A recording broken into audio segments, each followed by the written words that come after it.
उस दिन मैंने बैग में किताबें रखी और मामा को आवाज दी। मैं कॉलेज जा रही हूँ मामा। मामा बेडरूम से बाहर आई और बोली, कितनी बार कहा है तुमसे ये डायमंड सेट पहनकर ऐसे खुलेआम कॉलेज ना जाया करो। जमाना तुमको पता है ना कैसा है। मैंने इतरा कर कहा कि अब इतना भी बुरा नहीं है कि कॉलेज में कोई छीन लेगा। गाड़ी में जाती हूँ, गाड़ी में आती हूँ। जरा कॉलेज में धाकी बैठ जाती है मेरे डायमंड सेट की। ये कहकर मैं भागते हुए गाड़ी में आकर बैठ गई। लो जी, मिल ऑनर आ गई। हफ्सा मुस्कुराते हुए मेरी तरफ बढ़ी। मैं भी मुस्कुराने लगी।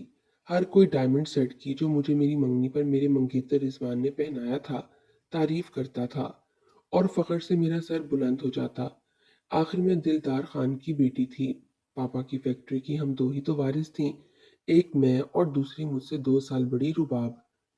पापा और मामा की हम दोनों लाडलियां थीं। मेरे पापा अब से 2 साल पहले एक सरकारी महकमे में जनरल मैनेजर की पोस्ट पर थे। जिंदगी बहुत मजे में गुजर रही थी। तंगी हालात का दूर दूर तक पता नहीं था। पापा रिटायर हुए तो इनको ग्रेजुएटी के नाम पर अच्छी खासी रकम मिली। अहमद मामू के दो बेटे थे। बड़े बेटे इरफान की रुबाब और छोटे बेटे रिजवान से मेरी मंगनी जबानी तौर पर हो चुकी थी। अहमद मामू का धागा बनाने का कारोबार था। दोनों बेटे तालीम मुकम्मल करके मामू के साथ काम कर रहे थे। मुमानी जरा चालाक फितरत की थी, मगर फिर भी हम सब में काफी अंडरस्टैंडिंग थी। पापा को ग्रेजुएटी मिली तो मामू ने मशवरा दिया कि इन पैसों में कंप्यूटराइज्ड मशीन मंगवाकर बड़े पैमाने पर कारखाना यानी फैक्ट्री बना ली जाए। पापा ने 1 करोड़ रुपया इस काम पर खर्च कर दिया। गांव में कई जमीनें थीं, इन्हें बेचकर रुबाब की शादी भी कर दी। ये शादी बहुत धूमधाम से हुई। इस फर्ज से आज़ाद होकर पापा ने अब फैक्ट्री पर तवज्जो देना शुरू कर दी थी। फैक्ट्री चलाने के लिए पापा ने एक बहुत बड़ा प्लाट किराए पर ले लिया था, जिसका किराया तकरीबन 2 लाख महाना था। इब्तिदा में फैक्ट्री खूब चली, लेकिन फिर घाटा होना शुरू हो गया। नुकसान देखते हुए पापा ने अपनी साख बरकरार रखने के लिए घर हमारा गिरवी रख दिया और मजीद कर्जा लेकर फैक्ट्री में लगा दिया। दोनों मशीनों पर कंप्यूटराइज्ड कढ़ाइयाँ होती थीं। जो पार्टियां थीं वो लाखों का काम करवाती थीं, लेकिन पैसे आधे दिया करती थीं। इसीलिए हमें नुकसान हो रहा था। धागा मामू के हाथ से आता था, जिसका वो पूरा पैसा वसूल करते थे। इस तरह इनका कारोबार भी खूब चमक रहा था। पापा का कारोबार घाटे में जा रहा था। ये बात अब तक किसी को मालूम नहीं थी और मेरे मामू से भी ये बात छुपी हुई थी। इसीलिए वो मुसलसल मजबूर कर रहे थे पापा को कि मेरी मंगनी रिजवान से कर दी जाए। मामा भी यही चाहती थी। इसीलिए पिछले साल मेरी मंगनी कर दी गई। इस मौके पर रिजवान ने मुझे डायमंड लॉकेट सेट, टॉप्स और अंगूठी तोहफे में दी थी, जिसे मैं हर वक्त पहने रहती थी। देखते देखते 1 साल गुजर गया। मैं देख रही थी कि पापा का ब्लड प्रेशर हद से ज्यादा हाई रहने लगा है। रही सही कसर शुगर की बीमारी ने पूरी कर दी। पापा 1 हफ्ता बीमार रहे, लेकिन फैक्ट्री जाते रहे। आज भी वो सुबह से फैक्ट्री गए हुए थे। मामा बार बार फोन करके इनकी तबीयत पूछ रही थी। मैं भी अपने बीए के पेपर देने के बाद फारिग थी। अभी मैं अपनी सहेली रानिया से बातें कर ही रही थी फोन पर कि मामा की मुझे चीखने की आवाज सुनाई दी। मैं भागती हुई इनके पास आई। क्या हुआ? तो वो रो रही थीं। कहने लगी कि पापा भी होश हो गए हैं। पापा को फॉलेज का शदीद अटैक आया था। हम सब परेशानी के आलम में अस्पताल पहुंचे तो वो आईसीयू में थे। रुबाब और इरफान भी वहां पर आ गए। मामू, मुमानी और रिजवान भी साथ थे। वो हमें हौसला दे रहे थे। डॉक्टर ने बता दिया था कि 72 घंटे इंतहाई अहम हैं और 72 घंटों के बाद डॉक्टर ने ये अफसोसनाक खबर दी कि पापा कोमे में चले गए हैं। कब तक ये हालत रहेगी कोई नहीं जानता था। हमारे तो पैरों तले से जमीन निकल गई और फिर हमने अपनों को, जो कि गैरों की तरह हो गए थे, बदलते हुए देखा। मशीन बंद होने से फैक्ट्री बिल्कुल बंद हो गई थी। मामा ने मामू को मशवरे के लिए बुलाया तो मामू के तो मिजाज ही बुलंद थे और मिल ही नहीं रहे थे। उन्होंने सारा इल्जाम पापा की नाअहली पर डाल दिया था। मेरा दिल चाहा मैं मामू से कहूं कि ये फैक्ट्री लगाने का मशवरा तो आपका ही था ना, मगर जब मामा खामोश थीं तो मेरी क्या जुर्रत। मामू ने कहा, जब तक मशीनें नहीं बिकती जगह का किराया तो लाजमी अदा करना होगा। मशीनें कैसे बिकेंगी? मामा ने पूछा। अरे भाई, अगर चलती होती तो मशीनें बिक जाती। अब तो लोहे के दाम भी बड़ी मुश्किल से बिकेगी। मामू ने बुरा सा मुंह बनाया और वहां से उठ गए। एक महीना गुजर गया। मामा ने अपना सारा जेवर बेच के 3 माह फैक्ट्री की जगह का किराया अदा किया था। गाड़ी भी बिक चुकी थी। घर गिरवी रखा हुआ था। किसी वक्त भी बैंक वाले आकर कब्जा कर लेते। पापा को हम घर ले आए थे। वो बिल्कुल बेहिस थे। अपने बेड पर पड़े रहते थे। हमने कोई नर्स नहीं रखी थी। खुद ही पापा की देखभाल करते। सारा दिन हम पापा की खिदमत में लगे रहते। घर पर अफसुर्दगी और खामोशी छाई रहती। और ऐसे में रुबाब आ गई। हमने महसूस किया वो कुछ कहना चाह रही है। आखिर मामा ने पूछ ही लिया, और रुबाब, कोई बात है तो बताओ। वो झिझकते हुए बोली, मामा रिजवान ने मंगनी तोड़ दी है। मैंने सर झुका लिया। वही रिजवान जो मेरे चेहरे को देखते नहीं थकता था, हमारे हालात बुरे होने पर रिश्ता ही तोड़ दिया। मैंने ये गम भी अपने अंदर उतार लिया। तभी मेरी नजर पापा के चेहरे पर पड़ी। मैंने देखा पापा की एक आंख से आंसू का कतरा निकला था। मैं तड़प कर पापा के पास गई और इनके माथे को बेइख्तियार चूमना शुरू कर दिया। पापा, मेरे पापा, मुझे कोई दुख नहीं। पापा प्लीज, आप गम ना करें। मैं संभाल लूंगी, सब ठीक हो जाएगा। ये मेरा आपसे वादा है। मैं नहीं जानती थी कि जो वादा मैं पापा से कर रही हूँ, इस वादे का क्या मकसद है। मुझे क्या करना है, बस अपने पापा का एक आंसू देखकर तड़प गई थी। मामा अपने बेडरूम में बैठी रो रही थीं और मैं फैसला कर चुकी थी। सुबह होते ही मैंने मामा से फैक्ट्री की चाबियां ली और रिक्शे में बैठकर फैक्ट्री की तरफ रवाना हो गई। इतने माह बंद रहने की वजह से फैक्ट्री की अजीब सी हालत हो रही थी। शीशे का दरवाजा खोलकर पापा के ऑफिस में जब मैं दाखिल हुई तो पापा की कुर्सी पर बैठकर मैं बिलक बिलक कर रो रही थी। फिर सारी लाइट्स ऑन कर दी। अपने पापा की एक एक चीज को छूकर देख रही थी। अभी मैं जायजा ले ही रही थी कि फैक्ट्री में एक लड़का आया। छोटा सा वो लड़का समझदार और शरीफ लग रहा था। इसने कहा कि मेरा नाम अबू बकर है। मैंने इसे पूछा कि अबू बकर, ये बताओ कि करोड़ों का नुकसान कैसे हुआ, पापा को किसने बर्बाद किया। तो वो कहने लगा, आपके पापा बहुत शरीफ और नेक इंसान थे। वो हर किसी पर भरोसा कर लेते थे। उन्होंने मशीनों की देखभाल के लिए जिस आदमी को रखा हुआ था, जो मास्टर था, मशीनों को सही करता था, इस पर जिम्मेदारी थी। अगर कोई नुकसान होता तो, लेकिन वो तो बहुत बड़ा चीटर था। वो चोर था। मशीनों के पुर्जे चुराता था। इसने अपने ऊपर तो कुछ लिया ही नहीं, बल्कि भाग गया। यहाँ से मैंने सर घुमाकर देखा तो मैंने कहा कि मशीनें जो मुझे नजर आ रही हैं, ये कैसे बिकेंगी। इसने कहा कि नहीं, हम इनको बेचेंगे नहीं। अगर आप मेरा मशवरा माने तो एक दो मर्तबा मैं एक साहब से मिला हूँ। इनका नाम हसन है। वो मास्टर है। मशीनें इनके हाथ लगने से ही बिल्कुल ठीक हो जाती हैं। और जब हसन आया फैक्ट्री में तो वो सांवले रंग का, लंबे कद काट का, मजबूत जिस्म और घुंघरियाले बालों वाला एक जाजिब शक्ल नौजवान था। इसने मुझे पापा की बीमारी के बारे में बहुत अफसोस किया और मशीनों की तरफ बढ़ गया। मशीनें वो चेक कर रहा था। इसने कहा कि इनके पुर्जे खरीदने पड़ेंगे। मैंने पूछा, कितने में आएंगे। तकरीबन 5.5 लाख के। क्या? मुझे तो करंट सा लग गया। मैं इसकी बात सुनकर परेशान हो गई। मेरे आंसू निकल रहे थे। लेकिन मैंने अपने पापा से वादा किया था और अबू बकर मेरे साथ ही था। मैंने हसन से कहा कि अगर आप बुरा ना माने तो आप मेरे साथ ज्वेलर के पास चल सकते हैं, क्योंकि मैं अकेले जाना नहीं चाहती। कोई मर्द साथ हो तो काम जल्दी बन जाता है। इसने कहा कि बिल्कुल।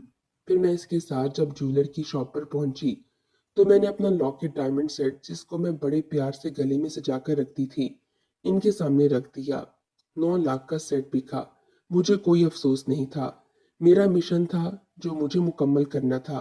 5.5 लाख लेकर हसन और अबू बकर दुकान पर गए। वहां से उन्होंने वो पुर्जे ले लिए जो मशीनों में लगाने थे। और फिर इस तरह हमारी फैक्ट्री में फिर से काम शुरू हो गया। हसन को अब मैंने मुकम्मल तौर पर अपनी फैक्ट्री में शामिल कर लिया था। वो एक अच्छा नौजवान था। इसने मेरा बहुत साथ दिया। इसने कहा, मैं इन मशीनों का मास्टर हूँ। आप सारी जिम्मेदारी मुझ पर छोड़ दें। देखिएगा, इंशाल्लाह ये फैक्ट्री फिर से उसी बुलंदियों पर होगी। हसन ने सिर्फ मशीनों का काम नहीं संभाला था। अकाउंट्स का काम हो या मुलाजमों से बात करनी हो, हर काम हसन ही करता था। इसका ये एहसान मैं कैसे चुका सकती थी। इसने तो अपनों को भी पीछे छोड़ दिया था। मेरे अपने तो कभी पूछने तक नहीं आए थे कैसी गुजर रही है जिंदगी। मेरे मामू का ये रूप मैंने जिंदगी में पहली बार देखा था। हसन ने मुझे मुकम्मल तौर पर खड़ा कर दिया कि अब मैं इस काबिल हो गई थी कि अकेले इस फैक्ट्री को चला सकती थी। तो एक दिन इसने मुझसे कहा कि मैं कल कोरिया जा रहा हूँ। क्यों? कितने अरसे के लिए? वापस कब आओगे? मैंने हैरान होकर पूछा। वो हंस पड़ा। इसने कहा, एक साथ तो मैं आपके सवालों के जवाब नहीं दे सकता, बारी बारी दे दूंगा। मैं वर्कशॉप अटेंड करने जा रहा हूँ। कितने अरसे में आऊंगा? तो 6 हफ्ते लग सकते हैं। और फिर जब आऊंगा तो आपको पता चल ही जाएगा। मुझे लगा जैसे मेरा दिल बंद हो गया है। इसे शायद खबर हो गई। वो पहचान गया था कि मैं इसे पसंद करने लगी हूँ। मेरे मुंह से निकला क्या, मुझे भूल तो नहीं जाओगे? इसने मुस्कुराकर कहा, ये जो रोजाना यहाँ हाजिरी देता हूँ ये काफी नहीं है कि जरूरी है कि मैं इकरार ही करूँ? मैं मुस्कुरा दी। वो चला गया और मैं इसको याद करती रही। इसके बगैर 6 हफ्ते मैंने कैसे गुजारे मैं ही जानती हूँ। वो मुझे रोज फोन करता था। फैक्ट्री के मामूलात में मैं इससे मदद लेती थी, मशवरा करती थी, और वो मुझे बखूबी हर बात बताता था। वो आ गया और ढेर सारे तोहफे भी लेकर आया। एक डायमंड का लॉकेट सेट, अंगूठी और टॉप्स भी लाया जो मेरे लिए इसने खरीदा था। और फिर रुबाब के कहने पर वो अपनी वालदा के साथ हमारे घर आ गया। इनके लिए खास खाने का एहतमाम किया था मामा ने। लेकिन जैसे ही इसकी वालदा को देखा, मामा का मुंह बनने लगा। इनके मुंह से चीख निकली, तुम यहाँ? तुम मेरी बेटी का रिश्ता लेने आई हो?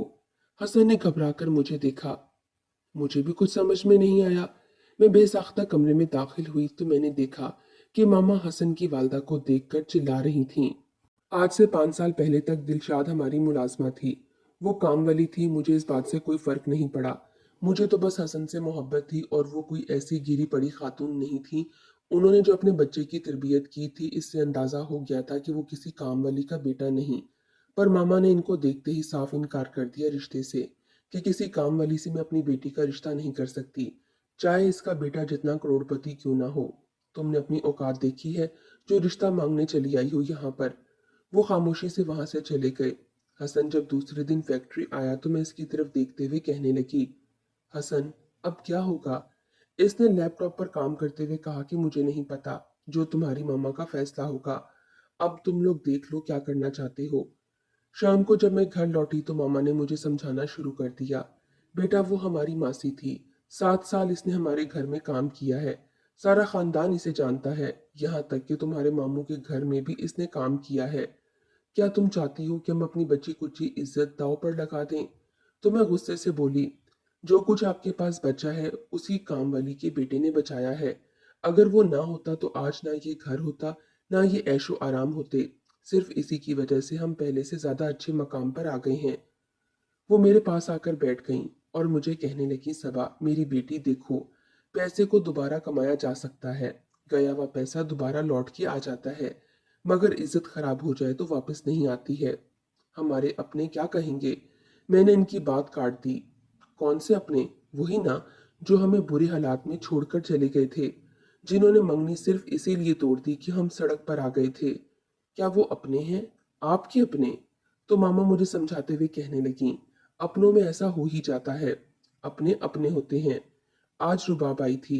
इसने कहा था कि भाई अहमद अब दोबारा रिजवान का रिश्ता हमारे साथ करने को तैयार हैं। क्या? मैं उठ खड़ी हुई। आपने हाँ कर दी? हाँ, मैंने हाँ कर दी। मैं तड़प कर बोली, हरगिज नहीं, मैं रिजवान से कभी शादी नहीं कर सकती। मैं अगर शादी करूंगी तो सिर्फ हसन से करूंगी। मैंने अपना फैसला सुना दिया। वो बोली, मैं हरगिज ऐसा नहीं होने दूंगी। क्या तुम कोर्ट मैरिज कर लोगी अगर मैं इनकार करूंगी तो?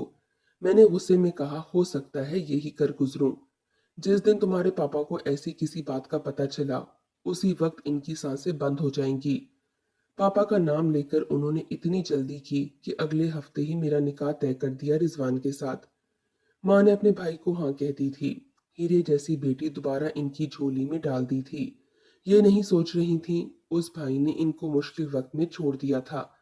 कैसी होती हैं ये माएं, कैसे अपनी हीरे जैसी प्यारी बेटियों को किसी भी जालिम जानवर के हवाले कर देती हैं, कैसे किसी पर भरोसा कर लेती हैं। और फिर उस दिन मैं अपने पापा के सीने से लगकर बहुत रोई। पापा, मैं क्या करूं? मुझे हसन से मोहब्बत है, पर मुझे आपसे इससे भी ज्यादा मोहब्बत है पापा। ए अल्लाह, मेरे पापा को ठीक कर दे। मैं बिलक बिलक कर रो रही थी। मेरे पापा ठीक हो जाएं। अचानक मुझे महसूस हुआ पापा का पाँव हिला है। मुझे यकीन नहीं आया, लेकिन मैंने फिर से देखा तो वहम नहीं था। पापा का पाँव वाकई ही हिला है। फिर मैंने देखा पापा की उंगलियां भी हिल रही हैं।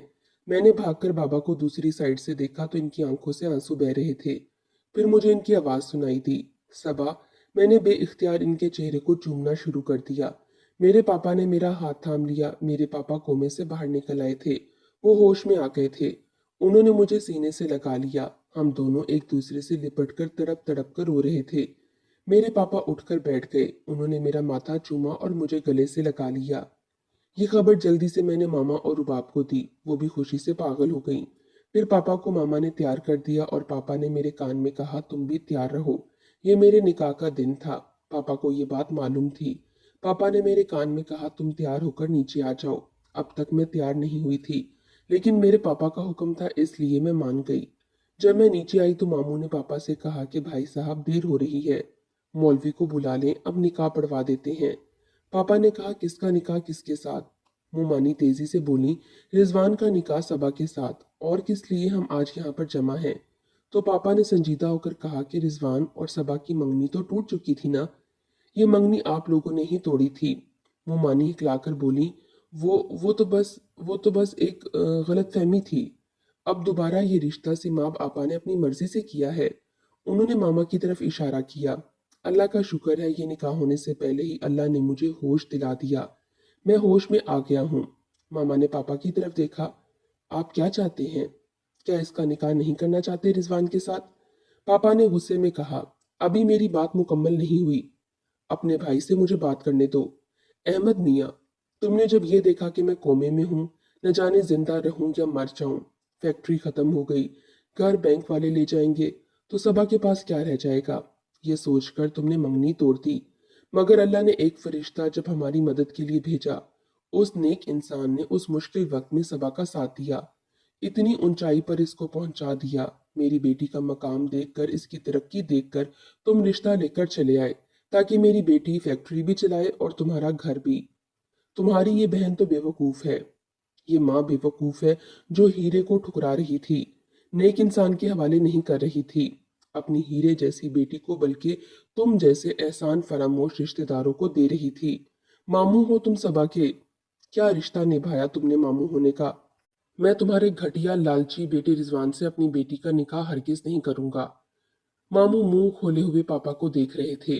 रुबाब का शौहर इरफान फौरन बोल उठा, अगर आप सबा का निकाह रिजवान से नहीं करेंगे तो मैं भी रुबाब को छोड़ दूंगा।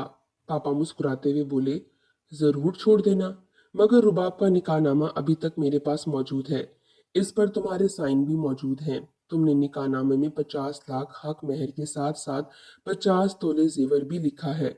सोच लो, मैं तुमको नहीं छोड़ूंगा। इरफान ने चेहरे से पसीना साफ किया और बैठ गया। पापा ने मजीद कहा कि सबा का निकाह होने वाला है, रिजवान से नहीं, हसन के साथ। हसन को आप लोग नहीं जानते हैं।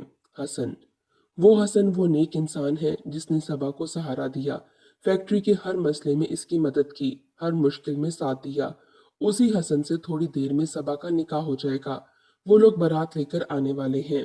मामू ने परेशानी से मुमानी को देखा। मुमानी ने इन्हें बैठ जाने का मशवरा दिया। आप लोग हसन से वाकिफ नहीं होंगे, पापा ने कहा। मुझे बहुत बाद में पता चला हसन कौन है। आप लोग हमारे घर के लोग हैं। हमारी काम वाली बरसों से यहाँ पर काम करती थी, आप जानते ही हैं। दिलशाद इसका नाम था। हसन उसी का बेटा है, बहुत मेहनती है, खुददार है, शरीफ है। मैंने हसन को अपनी बेटी सबा के लिए पसंद किया है। सबको सांप सूंघ गया। मेरी आंखों से खुशी के आंसू बह रहे थे। मामा अब कुछ नहीं बोल सकती थीं। फिर वो लोग आ गए। पापा ने कहा, मोस्ट वेलकम। अचानक हसन और दिलशाद आंटी को देखकर सबके मुंह बन गए। पापा ने कहा, अगर आप लोग इस निकाह की तकरीब में शामिल होना चाहते हैं तो आप सबसे कहूंगा कि शामिल होकर जाइए, खाना खाइए। अगर नहीं तो आप लोग जा सकते हैं, हमें देर हो रही है, निकाह का वक्त निकल रहा है। पापा ने मेरा निकाह हसन से करवा दिया। 6 माह बाद मेरी रुखसती हो गई। मैं ब्याह कर हसन के घर चली आई। पापा ने अपनी फैक्ट्री खुद ही संभाल ली। हसन अब भी बाबा की फैक्ट्री में चक्कर लगाता रहता है। अल्लाह का शुक्र है, मैं हसन के साथ बहुत खुश हूँ।